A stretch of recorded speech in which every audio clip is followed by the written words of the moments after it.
à souci de cohérence, intégrer les dispositions sur l'organisation d'un autre acteur, le fonctionnement d'un autre acteur qui est le ministère de l'administration territoriale. Et pourquoi pas pendant qu'on y est? Pourquoi ne pas avoir intégré, n'est-ce pas, les dispositions relatives à l'ensemble des administrations qui doivent, au sens de la loi, n'est-ce pas, apporter leur concours à ELECAM? Non, je voudrais... C'est la question de je voudrais simplement terminer, puisque j'ai été interrompu. Je voudrais simplement dire, mais il y a des gens qui ont élaboré ce code. L'objectif, c'était, n'est-ce pas, de rassembler autant que possible l'ensemble des dispositions pertinentes et les plus proches, n'est-ce pas, de la question électorale dans un document unique, s'assurer de leur cohérence et faciliter leur lisibilité. D'accord. Voilà, c'est ça l'objectif. Aujourd'hui, je n'avais pas fini parce qu'il faudrait qu'on le dise. C'est-à-dire sur l'article 297, qu'on le dise. Qui abroge la loi du 29 décembre 2006 créant l'ELECAM et toutes les lois. Voilà. Alors moi, je voudrais poser la question à ceux qui en parlent. Mais finalement, quel est le problème qu'ils veulent résoudre? Est-ce qu'ils veulent résoudre le problème de la non-légalité de l'ELECAM à travers cela? Mais ils doivent savoir que s'il s'agit d'un oubli ou d'une méprise, mais le législateur est encore là. Il va le faire. Quel est le problème qu'on veut résoudre? Il y a 40 articles qui traitent de l'ELECAM. Alors on nous dit non, malgré cela, cette loi traite de l'ELECAM, mais l'ELECAM est illégal. Ok, dans ce cas, s'ils ont raison. Non, ils n'ont pas. Non, je veux dire, non, les gens qui critiquent, je dis s'ils ont raison. Mais le problème est simple. Alors, mais on revient à vous. Mutation dit, et l'ELECAM dans l'illégalité. Moi, c'est sur cela que je voulais revenir. Mais si on veut penser qu'il y a un bout de phrase qui a été mal écrit selon l'avis de l'un ou de l'autre, eh bien, on n'aura qu'à le remettre dans la loi et c'est tout. Et le problème sera réglé. Est-ce que vous vous y retrouvez dans ce magma juridique entre ceux qui estiment que l'ELECAM est de facto dans l'illégalité, existe de facto, mais pas de juré, parce que on ne dispose plus aujourd'hui d'un texte créateur de l'ELECAM. Je pense qu'on est là en face des limites du droit de manière générale. C'est-à-dire que le droit a cette particularité de ne pas pouvoir de manière générale et de péremptoire comme ça régler tous les problèmes. Il y a ce que les juristes aiment bien appeler les zones d'incertitude dans le droit et ça amène à des interprétations et chacun en fonction de son interprétation vous dira ce qu'il en pense. Il y a au moins une constance, c'est qu'il y a un problème. C'est-à-dire qu'il y a un réel problème par rapport à ça. Et ça m'amène à parler de ce que j'avais déjà évoqué sur votre plateau, la précipitation avec laquelle le code a été proposé, le temps avec lequel on a discuté. C'est normal que quand on fait du bricolage, on peut se retrouver avec des choses comme ça qui nous échappent de manière générale. Non, mais c'est vraiment du bricolage parce qu'on assiste là à une juxtaposition de plusieurs textes qui existaient et tout. Il n'y a pas eu un travail de fond pour avoir un code électoral unique. Si me le permet. Je vais terminer. Non, si te plaît, juste pour que ça ne m'échappe pas. Vraiment, c'est une dette que je te payerai par la suite. Alors, vraiment, avec la permission d'Aimé Robert, mais ce travail est allé au-delà de la simple codification. Ce n'est donc pas une juxtaposition puisqu'il y a eu une modification des contenus. Donc ce n'est pas de la juxtaposition. D'accord, voilà. Donc c'est non, ça revient à ce que ne parlez plus de bricolage. Non, ça revient à ce que je disais tout à l'heure. Et il ne s'agit pas d'avoir apporté des modifications qui, dans le sens commun, ne sont pas substantielles pour dire qu'on n'a pas fait de la juxtaposition. Ce que je veux relever, c'est que ce code n'a rien produit à la limite d'exceptionnel. Et le but, en réalité, on se rend compte aujourd'hui, peut-être avec un peu de regret et du recul, que le but n'était pas de faire un code consensuel. Sinon, on n'aurait pas servi cela. Donc, les éléments que nos confrères de mutation relèvent peuvent sembler, comme vous dites, être des éléments marginaux, mais la réalité, c'est qu'on n'a pas pris le temps pour doter le Cameroun d'un code électoral unique digne de ce nom qui pourrait permettre d'organiser les élections de manière transparente. Et j'insiste j'insiste là-dessus, j'ai le sentiment qu'il y a eu du bricolage, qu'il y a eu de la précipitation, et on n'est pas à l'abri des trouvailles dans d'autres cas de figure si on se remet à lire de manière beaucoup plus directe ce code électoral. Alors, Mamadou, oui, sur ce débat sur l'illégalité de l'ECAM ou non? Oui, tout à fait. Je voudrais quand même faire remarquer, le docteur Félix Zogola dit que l'ECAM est dans l'illégalité, c'est un peu tiré par les cheveux. Je crois qu'il y a une disposition qui abroge d'autres dispositions antérieures. Mutation a fait son travail, la presse a un rôle de conscience. Il va falloir réécrire peut-être ces dispositions pour corriger, mais ça pose globalement le problème de ceux qui préparent nos textes et ceux qui préparent les décrets de nomination, les décrets, les lois, les textes du président de la République. On l'a vu ici, un décret du chef de l'État a nommé quelqu'un qui était décédé depuis 9 mois. On a vu des morts dans la liste des membres du comité central et du bureau politique du RDPC lors du dernier congrès. Je crois que c'est... Pas du bureau politique, pas du comité central, oui. Bref, je crois que ça pose donc globalement ce problème-là. Il y a peut-être une légèreté dans ceux qui préparent les textes présidentiels. Il faudrait qu'ils soient plus attentifs, mais je crois que Mutation fait son travail. Enfin, je voulais dire que ça, ce sont des problèmes marginaux, comme l'a dit Jules Domché. Je crois que les vrais enjeux sont ailleurs pour une structure comme l'ECAM, qui n'a même pas le droit de publier les tendances. C'est quand même extrêmement... C'est pas l'objet de notre débat. Mais ça, c'est réglé puisque les commissions peuvent désormais le faire.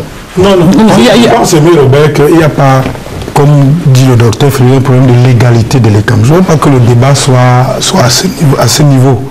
Non, je ne pense même pas que le directeur général, le président du conseil électoral ou les membres soient dans l'illégalité, comme le suggère Mutation. Parce qu'ils jouissent des fonctions à mandat, comme on dit. Tout à fait, c'est-à-dire qu'ils ont été nommés pour un mandat de 4 ans. Pour le conseil électoral et 5 ans pour le directeur général et son adjoint. Voilà, et donc, même s'ils venaient à être déchus de leur titre-là, l'un d'entre eux, le successeur ne poursuivait que le mandat déjà entamé par celui qui a été déchu. Ça veut dire que c'est un peu comme si en cours d'un mandat présidentiel, on modifiait, je ne sais pas moi, la loi fondamentale ou quelques dispositions qui concernent le président de la République. Est-ce que cela devrait nous renvoyer à une élection, etc. Non, je pense qu'on peut modifier la loi sur l'ECAM sans que cela remette en cause le mandat de ceux qui ont été désignés pour diriger ou pour présider le conseil électoral. Donc, je ne pense pas qu'il y ait un problème de légalité. Mais là, on est dans un problème de cohérence, dans un problème de logique qui a été posé. Et sur ce plan-là, j'admire la période du docteur Félix qui dit que bon, on peut le moment venu, si une phrase gêne, on peut réécrire. C'est peut-être ça. Et quelle serait cette phrase? Est-ce que peut-être dans l'esprit du législateur, on a réglé le problème, mais peut-être que dans la lettre, il manque peut-être une chose qu'on pourrait ajouter pour définitivement mettre fin à ce type de polémique? Moi, je ne voudrais pas faire comme ceux qui sont devenus experts en tout dans ce pays. Malheureusement, les journalistes sont devenus des experts en tout. Quand il s'agit d'un hôpital, ils sont médecins. Quand il s'agit de la police, ils sont policiers, etc. Bon, c'est très difficile. Moi, je me dis, ce texte a été préparé au niveau gouvernemental, en tout cas de l'exécutif. Au ministère de l'administration territoriale, ensuite à la présidence de la République, le projet. Maintenant, il est arrivé à l'Assemblée. Il a fait l'objet de discussions, d'intenses discussions, dont cette même presse, n'est-ce pas, s'est fait l'écho au niveau de l'Assemblée nationale.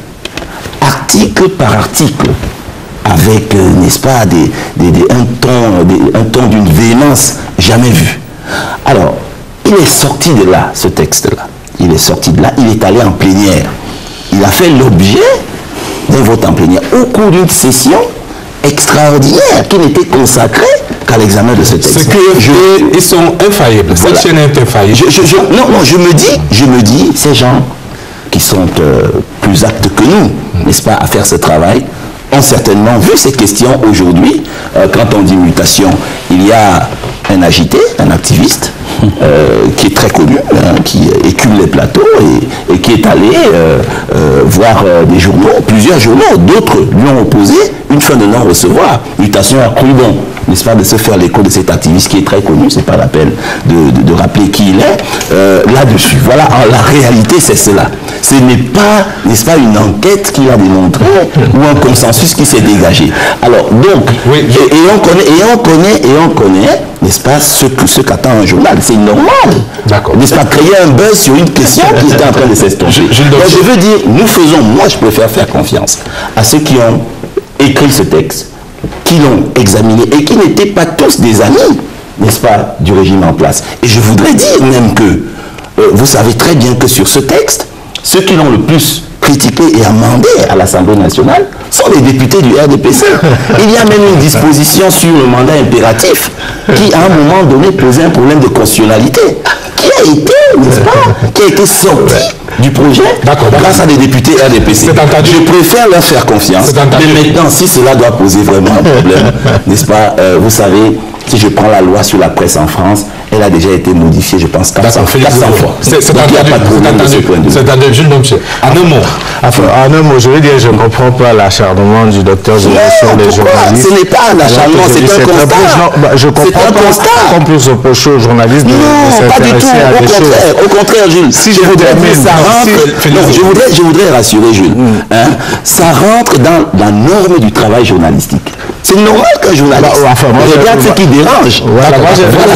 Très rapidement, je voulais dire que Félix Zogo, à moins que, c'est vrai qu'il y a toujours deux Cameroun et deux façons de lire le Cameroun, mais je ne suis pas sûr que ce soit les députés RDPC qui aient été le plus contre cette affaire-là. Non, ce ne serait pas juste de le dire. Ils ont fait des amendements. Oui, bon. Ils ont fait beaucoup d'amendements.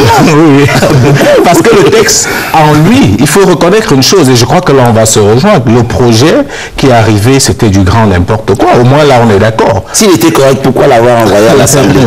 Et ce qui en est sorti n'était pas non plus aussi réjouissant comme vous voulez nous le faire croire. Ce que je veux dire, c'est que au moins, si l'article de mutation peut nous permettre de rediscuter de ce code, qui pour moi a encore tellement de problèmes, je crois que ce serait une bonne chose. Mais je crois que mutation, comme vous l'avez si bien dit, a fait ce qu'il jugeait bon d'être fait. Maintenant, on est dans une logique purement juridique et comme je l'ai dit en début de mes propos, on peut tirer le droit comme on veut selon l'angle par lequel on se trouve. Et c'est pour cela que je dis, c'est un débat qui, j'espère, va continuer parce que à côté de ce problème avec Elecam, il y a beaucoup d'autres problèmes. Est-ce que vous pouvez en citer deux ou trois comme ça au passage? Non, on va s'en remettre. On va s'en remettre. On va s'en remettre aux juristes qui nous diront certainement le fameux sur ces thèses qui s'affrontent aujourd'hui subitement sur l'illégalité putative de l'ECAM à la suite de l'abrogation de la loi créant l'ECAM. Et pour eux, donc, l'ECAM existait de facto et non pas forcément de juré. Et paradoxalement, les mêmes estiment que le mandat du Conseil électoral et le mandat du directeur général des élections qui juge des mandats en fonction sont des mandats irrévocables, 4 ans pour les membres du Conseil électoral, 5 ans pour le directeur général des élections. Donc, le mandat des membres du Conseil électoral sera renouvelé ou pas en décembre de cette année, 2012, pendant qu'il faudra attendre décembre 2013 pour le directeur général des élections. Les juristes nous diront certainement le fameux... Mais les journalistes sont tranchés déjà, puisqu'ils sont tous d'accord sur la question qu'il n'y a pas eu d'égalité. D'accord. On va continuer de suivre cette affaire, tout comme on suit donc de près les affaires des détournements des deniers publics pendantes devant nos juridictions. C'est la troisième une de scène de presse avec ce qu'il est convenu d'appeler des appels du peuple pour la promotion de la justice, de la bonne gouvernance au Cameroun, pour plus d'équité et d'égalité. Mais sur la question, on constate aujourd'hui un grand décalage. Peut-être que je vais introduire le sujet avec Mohamedou. Un grand décalage avec ce qui a été longtemps perçu comme une grande soif de justice, une grande demande, une condamnation de l'impunité. Mais lorsque la justice arrive avec ses grands sabots, on crie à l'injustice.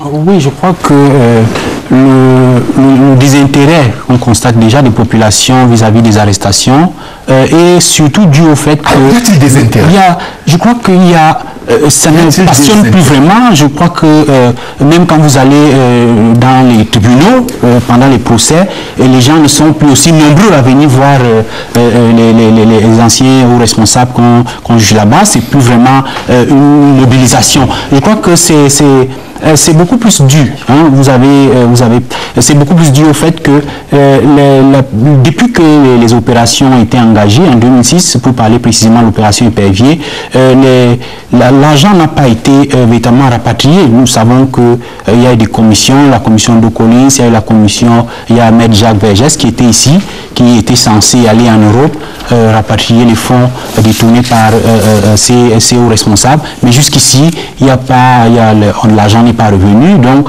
les gens commencent à se dire, mais à quoi bon cette affaire si on ne peut pas récupérer cet argent?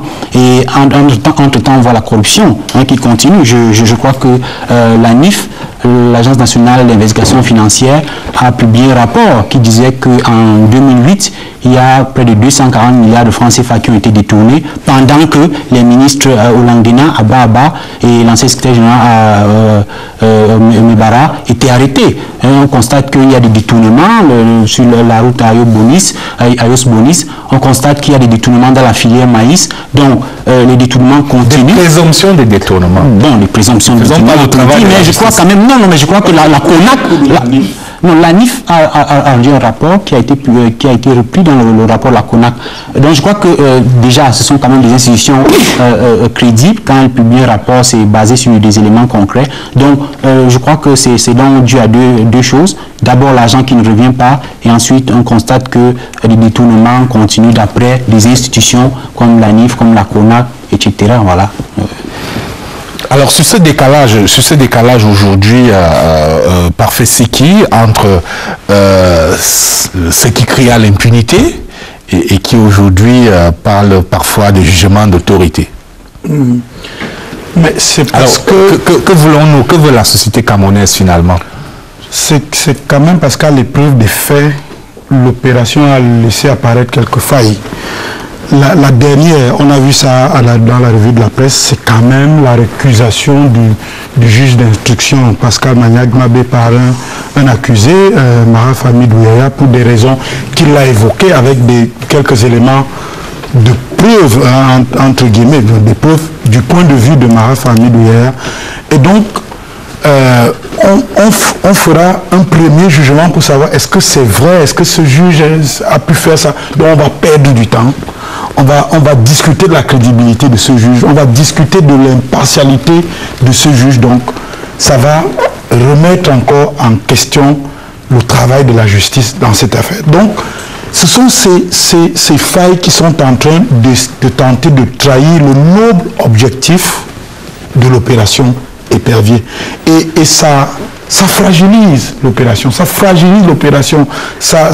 la rend sujette à tellement de critiques, et parfois des critiques fortes et pertinentes.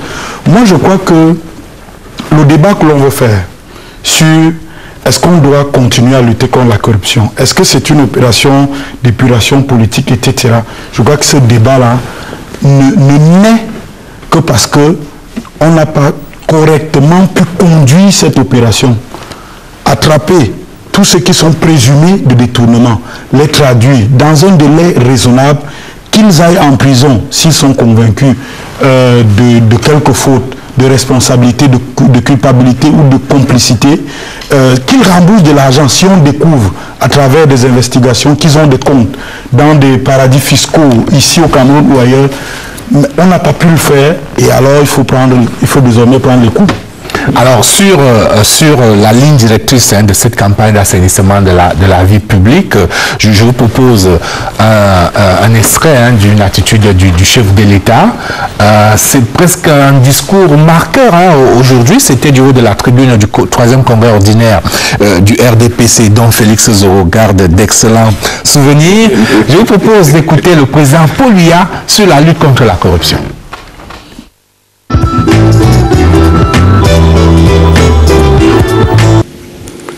Au plan de la morale publique, le le dispositif institutionnel pour lutter contre la corruption a été structuré. Ainsi, la Chambre des comptes, qui juge de la régularité des comptes de l'administration publique et de ses démembrements, cette Chambre dit est désormais fonctionnelle. La CONAC, ou Commission nationale anticorruption, est passée de la phase pédagogique et de sensibilisation à une phase véritablement opérationnelle. À ces deux structures s'ajoute l'action de l'Agence nationale d'investigation financière, du contrôle supérieur de l'État, de l'Agence de régulation des marchés publics, de celle des différentes commissions ministérielles de lutte contre la corruption, des commissions de passation des marchés placées auprès des institutions publiques et parapubliques, sans oublier le rôle répressif des juridictions nationales traditionnelles. Grâce à ces dispositifs, d'importants résultats ont été obtenus dans la lutte contre la corruption et le détournement des deniers publics. Toutefois, comme vous le savez, beaucoup reste à faire sur ce terrain très sensible. Sachez, mesdames, messieurs et chers camarades, que ma détermination à combattre ce fléau est totale et que la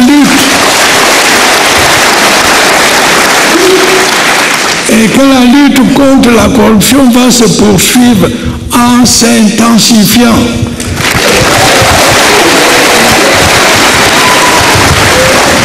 Sans complaisance, sans discrimination, indépendamment du statut social ou de l'appartenance politique des personnes,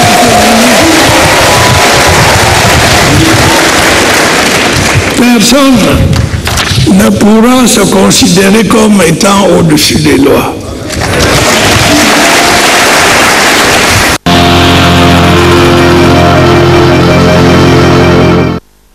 Félix Zogo, quand le président Paul Biya a dit ça, est-ce que on peut légitimer la thèse qui puisse parler après d'épuration politique?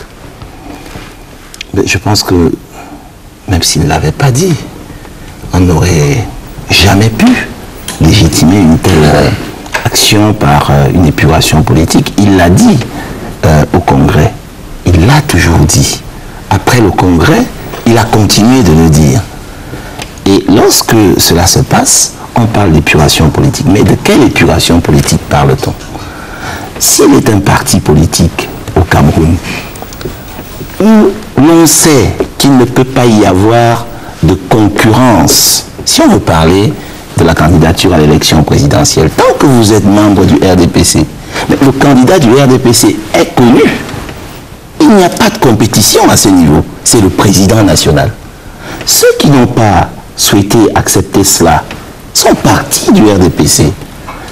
Les opposants les plus radicaux du RDPC en sont les transfuges, à commencer par le premier d'entre eux, et même le dernier, que vous connaissez, qui a été candidat à la dernière élection présidentielle, tout en étant député RDPC, qui est allé créer son parti politique. Vous voyez bien de qui je parle. Ce monsieur est là, cet honorable est là, ce magistrat est là, et personne n'est allé l'inquiéter pour une quelconque opération épervière. Alors, lorsqu'on parle d'épuration politique, il faut bien dire de quoi il s'agit. Comme le disait Parfait tantôt, bon, on peut, si l'on veut, peut-être repérer, peut-être un vice de procédure à tel endroit, si l'on veut, hein, si l'on veut. Moi, je n'en vois pas parce que je ne suis pas magistrat, mais si on veut, on peut le dire. Mais de là à dire qu'il s'agit d'épuration politique, je dis, quelle épuration politique? Ces gens sont membres du RDPC, ces gens savent qui est le candidat du RDPC à la magistrature suprême. Eh bien, s'ils veulent être candidats, c'est simple, ils quittent le RDPC. Jules Lobsé, Enfin, je vais réagir sur les propos du docteur Zogo qui termine. Je ne dirais pas qu'il s'agit d'une opération d'épuration politique, mais je ne dirais non plus qu'il s'agit d'une action judiciaire. Je crois qu'il y a une réelle collision entre les deux. Et je crois que ce qui amène certains analystes à parler d'épuration politique, c'est quand même des manquements qu'on observe, ou alors, si vous voulez, des discriminations, vous me permettrez l'expression, qu'on retrouve dans cette affaire. Parce que comme vous pouvez bien le noter, vous qui suivez certainement cette affaire, il y a d'autres hauts commis de l'État qui ont été incriminés par des institutions dans ce pays, mais qui n'ont pas été arrêtés, pendant que d'autres l'ont été. Ça peut amener également à se poser des questions sur la sincérité de l'affaire. Tout à l'heure, vous avez dit, on constate que le peuple qui réclamait la justice... Une partie de l'opinion. Voilà, une partie de l'opinion qui réclamait la justice aujourd'hui. C'est parce qu'on n'est pas sûr que c'est la justice qui passe. C'est justement ce que je voulais dire. C'est parce qu'on n'est pas sûr que c'est la justice qui passe. Parce que vous ne pouvez pas expliquer aujourd'hui qu'on est dans une procédure où, dans certains cas de figure, des gens sont arrêtés avant de chercher ce qu'on leur reproche et vous parlez de justice. Je crois qu'il y a un réel problème. Je suis gêné de parler de cette opération parce que, comme vous le savez, si on commence à entrer dans les dossiers, on va nous faire le reproche de commenter des affaires qui sont pendantes. Mais je dis, dans plusieurs cas de figure, vous avez des gens qui ont été arrêtés et c'est par la suite qu'on cherche des choses pour leur reprocher. Et c'est ce qui justifie, quand vous discutez avec la plupart des avocats, qu'on est un peu dans une sorte de situation très alambiquée parce que les questions de procédure posent plus de problèmes que les questions de fond. En réalité, c'est ce qui amène les uns et les autres à douter de la sincérité de cette opération. La deuxième chose, docteur Zogo, qui peut amener les gens à se poser des questions, c'est qu'on est en train de vouloir faire croire, avec la méthode du président Paul Biya, qu'il suffit d'arrêter des gens pour lutter contre les détournements de fonds publics et de la corruption. Enfin, je dis, on est en train de vouloir faire croire, parce qu'en même temps que les gens sont arrêtés, les détournements semblent continuer, si on s'en tient au rapport de la Commission nationale anticorruption et ceux de la NIF, pour ne citer que cela, et ceux de certains organismes internationaux. Je ne voulais pas les citer parce que vous avez des opinions assez arrêtées sur eux. Donc, je veux dire, voilà un ensemble. Parlons justement de Transparency International. Voilà, docteur Zogo. Vous ne voulez pas parler de Transparency International. Voilà un ensemble d'éléments qui amènent à questionner, n'est-ce pas, cet tas de choses. La dernière chose qui me permettrait de chuter, c'est qu'on peut se poser des questions sur l'opportunité ou sur le début du déclenchement des arrestations. Parce que comme vous le savez, ce n'est pas aujourd'hui ou ce n'est pas en 2004 ou en 2006 qu'on a commencé à dénoncer au niveau de la presse des agissements qui amenaient à se poser un certain nombre de questions. Mais malheureusement, il n'y a pas eu de réaction. Et j'aime bien les militants du RDPC parce qu'ils disent que le chef de l'État a son temps. Il a le temps, mais est-ce que le temps politique, c'est le temps de la justice? Est-ce qu'on peut avoir des cas de figure où vous avez un monsieur qui a commis des faits qui sont répréhensibles? Au lieu qu'il soit poursuivi alors que ces faits sont connus, ce monsieur est nommé. Je veux dire que ça pose quand même un certain nombre de questions qui amènent les gens à douter de la sincérité de cette opération. De Félix Zogo, je voulais relayer quelques SMS de téléspectateurs puisque l'émission interactive, on l'a dit.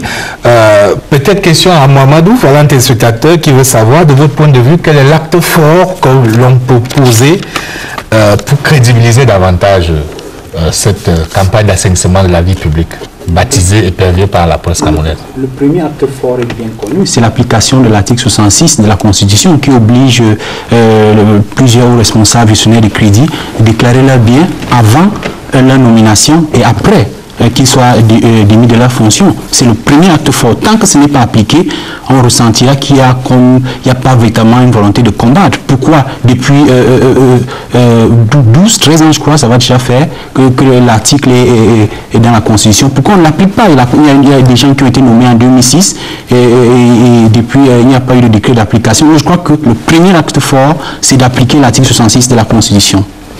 Alors, Félix Zogo va réagir tout à l'heure. Je voudrais juste que Félix Zogo a beaucoup de temps de parole sur votre plateau. C'est juste un constat. Le chef de plateau m'indiquera tout à l'heure. Lui qui tient. Je dirige pas les débats. Alors, pourquoi Adama Sydney veut savoir pourquoi Épervier vole uniquement au niveau de la capitale alors qu'il y a des actes de détournement dans les régions?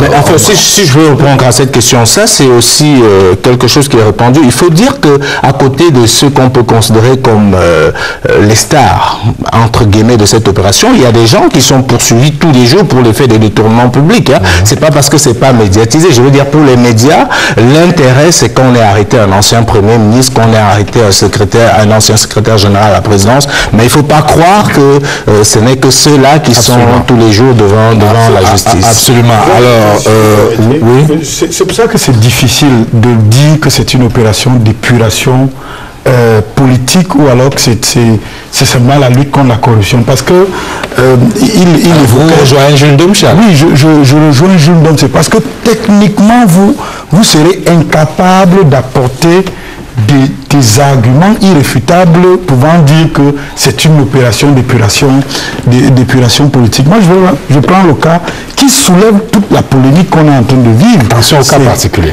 Non, mais vous savez que si on a parlé d'épuration politique, un mot qu'on n'a pas souvent utilisé. Parce qu'il faut bien dire que jusqu'ici, on avait arrêté de hautes personnalités, on avait arrêté même deux anciens secrétaires généraux.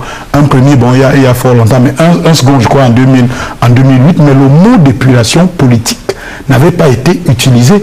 Et donc, il est utilisé parce que là, on a quand même deux hauts responsables, dont un à qui on a prêté beaucoup d'ambition politique, y compris l'ambition présidentielle. Et c'est à ce moment donc que l'expression est sortie. Mais on ne peut pas, si on me le demandait aujourd'hui, de dire que c'est une opération d'épuration politique qui vise à éliminer telle personne ou telle personne. Je ne pourrais pas. Parce que de toutes les façons, quand vous regardez le dossier qui amène ces gens en prison, vous voyez qu'ils ont effectivement été, au moins à un moment ou à un autre, impliqués dans cette opération. Ils ont été impliqués dans cette opération. Donc, soit c'est la justice qui dira, soit ils sont coupables, soit ils sont complices, soit ils sont responsables. Donc, à un moment ou à un autre, ils sont impliqués dans l'opération. Si vous permettez, parfait. C'est justement ça le problème de ces procès. On a l'impression que dans le cas de l'opération Épervier, il y a une présomption de culpabilité. Et ce n'est pas normal parce que la présomption que l'on connaît, c'est la présomption d'innocence. Vous avez l'impression, à travers les discours, à travers la démarche, que tout est fait pour qu'on démontre que les gens qui sont arrêtés sont forcément coupables. Et vous avez des cas de figure où vous avez des montants annoncés, je vous apprends rien, vous suivez ces dossiers, où on vous dit tel monsieur a détourné 100 milliards. Aujourd'hui, on est une affaire de millions sur le même dossier. On n'a jamais dit qu'ils ont détourné. Non, mais j'ai dit qu'ils sont poursuivis. J'ai dit, c'est des sommes qui sont annoncées. Et après, je vous pose, peut-être à Mohamedou. Alors, quel est ce pays sont poursuivis. Et après, on instruit le dossier. C'est au cours de l'instruction qu'on se rend compte que... Ce que je vais dire, docteur Zogo, c'est que quand on présume que quelqu'un a détourné 100 milliards, par exemple, et qu'à la fin, on se rend compte qu'il est poursuivi pour une affaire de moins de 100 millions, ça amène quand même à s'interroger. Il faut pouvoir s'interroger. Personne ne présume. Non, mais docteur Zogo... Ils sont poursuivis pour cela. Mais ce n'est pas avec l'arrestation de ces messieurs quelle est la détention préventive. Il représente combien? Quel est le pourcentage qu'il représente en prison par rapport aux autres Camerounais qui sont placés en détention préventive? N'aurait-on pas le droit de les placer en détention préventive? Ce n'est pas un problème de ne pas avoir le droit.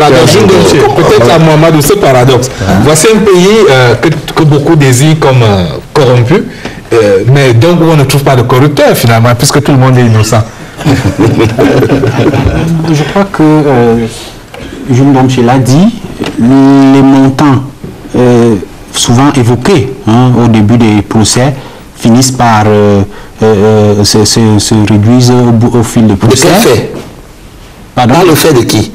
De cette justice qu'on dit aux ordres. Puisque si elle était aux ordres, si elle était autant aux ordres que vous le pensez, comment on aurait fait pour, n'est-ce pas, non pas disculper, attention, c'est au cours de l'instruction. Oui, Félix Zogo, je crois que quand on veut arrêter des personnalités, je crois qu'il y a un travail préalable qu'on fait. Comme quelqu'un le disait tout à l'heure, on arrête des gens, on cherche des preuves par la suite. Excuse-moi, je voudrais te dire une chose. Le travail judiciaire est structuré. C'est-à-dire qu'on interpelle un individu. On estime que cet individu, pendant qu'on est en train, n'est-ce pas, d'explorer sa situation, ne peut pas rester en liberté parce que cela représente un danger peut-être qui peut se soustraire à la justice. On commence, ça s'appelle un placement en détention. Vous ne me laissez pas terminer. Non, mais parce que vous êtes expert en tout. Non, il y a une justice qui sait comment elle fonctionne. Vous n'allez pas nous impressionner en disant qu'on est expert en tout. C'est une évidence. La loi est claire. Vous arrêtez quelqu'un en flagrant délit. Si on vous prend en flagrant délit, docteur, ce ne sont pas des situations de flagrance. Voilà, on est justement dans le cas où ce ne sont pas des situations de flagrant délit, où on doit immédiatement mettre des gens sur mandat de dépôt. Le deuxième cas de figure, si c'est pour un crime, on est d'accord que quand il s'agit d'un crime, on n'a même pas besoin de vous avoir. Qu'est-ce que c'est qu'un crime? Qu'est-ce que c'est qu'un crime? Dans le cas d'espèce, les détournements publics sont des crimes. Ce qu'on veut dire, docteur Zogo, c'est que dans une justice qui est indépendante. C'est le danger à vouloir. Docteur Zogo, j'ai la faiblesse de penser que là, je sais un peu de quoi je parle. Dans une justice qui se veut indépendante, on n'arrête pas des gens avant de chercher pourquoi on les arrête. Est-ce que vous en avez la preuve? Docteur Zogo, ne nous obligez pas à entrer dans le fond des dossiers. Ne nous obligez pas à entrer dans le fond des dossiers. Et ce que je dis, je termine là, ce que je dis ne veut pas dire que ces personnes ont été arrêtées pour rien ou qu'elles sont innocentes. Ça veut tout simplement dire qu'on a inversé le sens, qui est l'un des principes de la justice. La présomption d'innocence est passée à la présomption. Alors, monsieur, je remets ma question sur la table. C'est un pays corrompu ou finalement personne n'est corrupteur. Oui, je crois que c'est dû au fait que la plupart des personnes détenues ou alors des cas soulevés ici sont des cas de détournement de fonds publics. Vous ne voulez pas qu'on entre dans des cas précis, mais je crois que ce sont souvent des personnalités qui ont la charge de gérer des fonds publics et qui, au lieu de les utiliser à des fins, des usages publics, les utilisent à des fins personnelles. Sont soupçonnés. Pour ceux qui ont été condamnés, mais nous ne sommes pas là. Certains aussi ont été acquittés, même si ce n'était pas les plus célèbres. Par cette justice que vous dites aux ordres. Alors, je vous propose un autre son de cloche dans cette campagne, messieurs. Je vous propose un autre son de cloche dans cette campagne d'assainissement de la vie publique. Quelqu'un a parlé de Transparency International tout à l'heure. On se souvient quand même qu'il y a quelques années, c'est Transparency qui avait, pour ainsi dire, sonné le tocsin, d'abord raillé, et puis tout le monde a fini par se rallier à cette thèse de Transparency International, et le Cameroun s'est mis en marche pour extraire la gangrène de la corruption qui empoisonne la société. Donc un des acteurs à Transparency International aujourd'hui, celui qui dirige l'antenne camerounaise, c'est Maître Charles Nguini, d'abord membre ordinaire, puis président aujourd'hui de Transparency International Cameroun depuis 2007. Il s'exprime évidemment sur cette situation que vit le Cameroun. C'est le portrait de la semaine dans Scène de Presse. C'est une signature de Rachel Malongo.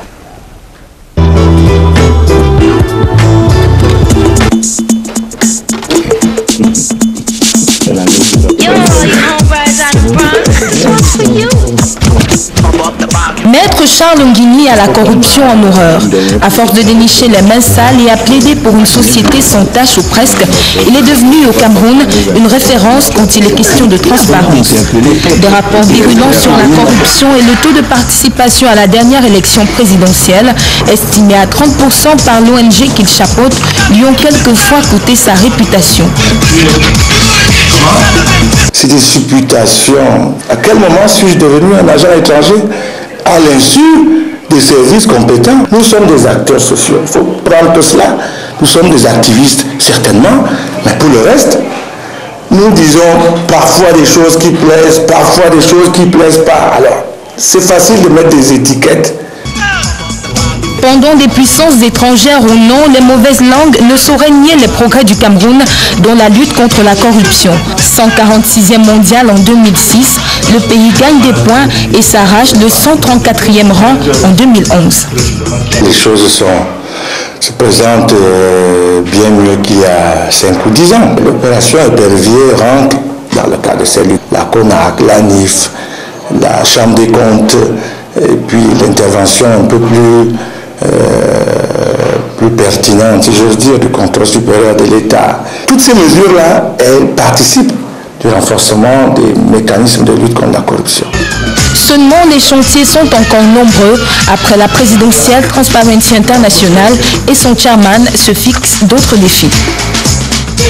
Aujourd'hui, les victimes se sont plaintes, effectivement, que nous n'arrivions pas toujours à trouver des solutions à ceux qui se plaignent d'un dossier qui est bloqué à devant telle ou telle administration pour des causes que l'on peut supposer être des cas de corruption. Donc, maintenant, nous allons plus vers les victimes et nous allons également poursuivre sur ce côté-là pour la mobilisation citoyenne.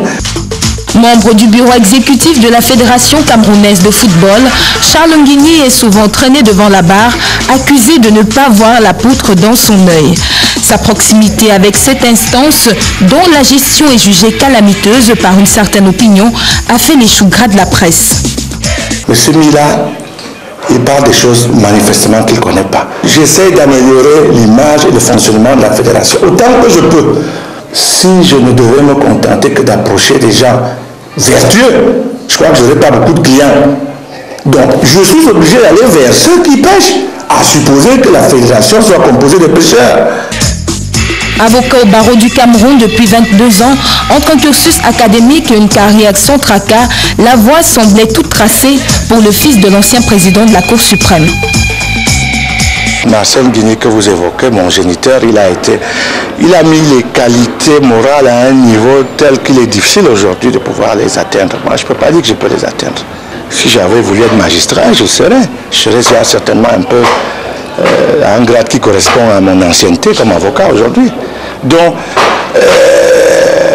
être avocat, c'est un choix personnel, c'est un choix de tempérament, et puis, je pense que de ce point de vue, c'est plus difficile parce que vous devez pouvoir convaincre des clients. Chez le président de Transparency International Cameroun, toute apparence serait donc trompeuse. Ne vous fiez surtout pas à son bling-bling ou à son important parc automobile. Maître Nguigny est un bénévole au service de son pays. Ça ne rapporte rien du tout d'être présent en Transparency. C'est une règle, c'est une exigence éthique. Le président n'a pas de salaire. Il n'y a pas de droit. Vous vous demandez de quoi j'ai vu parce que c'est parce que je suis avocat. Amateur de musique et de football, Charles Nguigny est aussi écrivain. Dans les prochains jours, il nous livrera un ouvrage inédit sur la lutte contre la corruption, évidemment.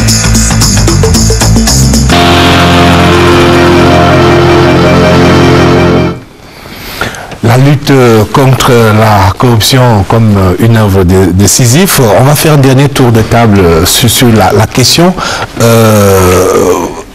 Alors quel acte symbolique lui suggérait l'article 66 de la Constitution, mais d'aucuns estiment également qu'il faut s'attaquer sur les causes et facteurs favorisants de la corruption, qu'on n'a pas fait le tour de la question de ce côté-là. Oui, et pour qu'on y parvienne, il faut renforcer les institutions que l'on a déjà créées pour lutter contre la corruption. Parce que, on l'a dit sur ce plateau, la CONAC essaie de faire son travail.